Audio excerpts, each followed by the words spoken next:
آخر وجہ کیا ہے؟ نبی کی سچائی پر یقین ہے لیکن ایمان نصیب نہیں ہوتا۔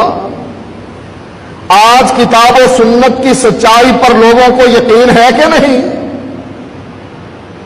کوئی ہے آدمی کوئی ایسا جو یہ کہے میں نہیں مانتا کہ قرآن سچا ہے، یا کہہ دے میں نہیں مانتا کہ حدیث سچی ہے؟ سب لوگ مانتے ہیں کہ قرآن بھی سچا ہے، حدیث بھی سچی ہے، لیکن کتنے لوگ ہیں جو قرآن و حدیث پر عمل کرتے ہیں؟ کتنے لوگ ہیں جن کی قسمت میں جنت لکھ دی گئی ہے؟ اور کتنے ایسے لوگ ہیں کہ جو قرآن و حدیث کو سچا ماننے کے باوجود غلط مذہب پر چل کر جہنم کا ایندھن بن رہے ہیں؟ مکے میں کچھ ایسی پاک روحیں بھی تھیں جن کو یہ توفیق ملی ایمان لے آئے، اور ایسے بدبخت بھی تھے جو نبی کو سچا بھی مانتے ہیں لیکن جہنم کا ایندھن بنے۔ ان میں آپ کا چچا ابو طالب بھی ہے۔ آخر سبب کیا ہے؟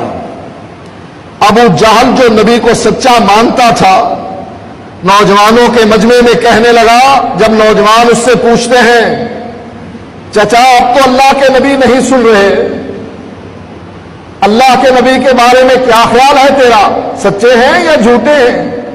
کہا میرے بھتیجو اگر سچی بات سننا چاہتے ہو تو وہ سچے نبی ہیں۔ چچا پھر مانتا کیوں نہیں؟ کہا اگر مان لوں گا میرا خاندان پیچھے ہو جائے گا اور ہاشمی خاندان آگے بڑھ جائے گا۔ میں بھی قریشی، وہ بھی قریشی، اس کے خاندان والے بھی حاجیوں کی خدمت کرنے والے، ہم بھی کرنے والے، وہ بھی بیت اللہ کی حفاظت کرنے والے، ہم بھی کرنے والے۔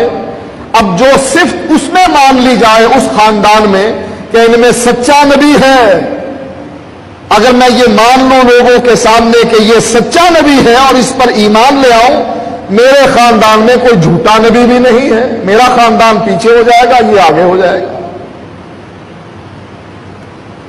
اب لوگ کتاب و سنت کو کیوں نہیں مانتے ہیں؟ قرآن و حدیث کو اب لوگ کیوں نہیں مانتے ہیں؟ یہ اگر آپ کا مذہب مان لیں تو پھر اس کا مطلب ہے ہمارے آباء و اجداد وہ سب جاہل تھے، وہ کافر تھے، وہ مشرک تھے، وہ گمراہ تھے۔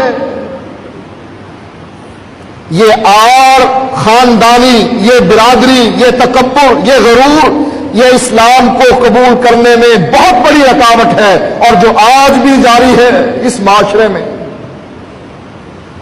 سب مانتے ہیں کہ کتاب و سنت حق ہے، اللہ اور اس کا رسول حق ہے، توحید و سنت حق ہے، حق ماننے کے باوجود اس مذہب کو مسلک کو قبول کیوں نہیں کرتے؟ رکاوٹ۔ ابو طالب کیا کہتا ہے؟